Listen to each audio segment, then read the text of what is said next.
Vendredi, en fin d'après-midi, les pompiers sont appelés à intervenir dans la banlieue de Montpellier pour un enfant, un bébé qui a 7 mois et demi et qui manifestement ne va pas bien du tout.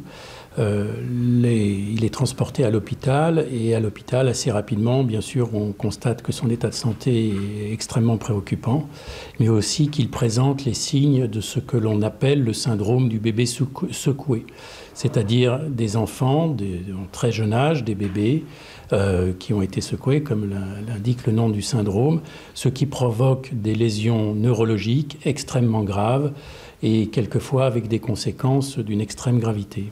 Alors qu'est-ce qui s'est passé? C'est intentionnel, ça ne l'est pas? Alors on estime bien entendu que c'est intentionnel puisque ces lésions ne se sont pas provoquées d'une manière spontanée.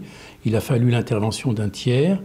Une enquête a été immédiatement diligentée. On l'a confiée à la brigade des recherches de la compagnie de gendarmerie de Castelnau-le-Lez, qui est une unité spécialisée en matière judiciaire.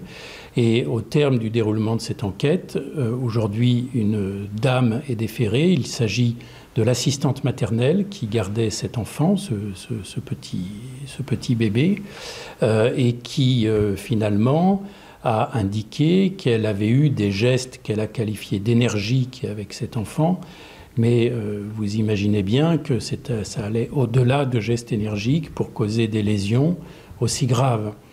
Ce qu'il faut savoir, c'est qu'un bébé, c'est évidemment un être fragile, que le devoir de chaque adulte, c'est de le protéger, et que même si on est dans une situation où on peut être gagné par l'agacement, par l'énervement, par la fatigue, on doit se maîtriser. Un adulte, quel qu'il soit, il a ce devoir absolu de se maîtriser et de protéger cet enfant. Sans quoi, et tout le monde le sait, on risque de causer des lésions qui peuvent être extrêmement graves, voire irréversibles. Comment elle explique son geste?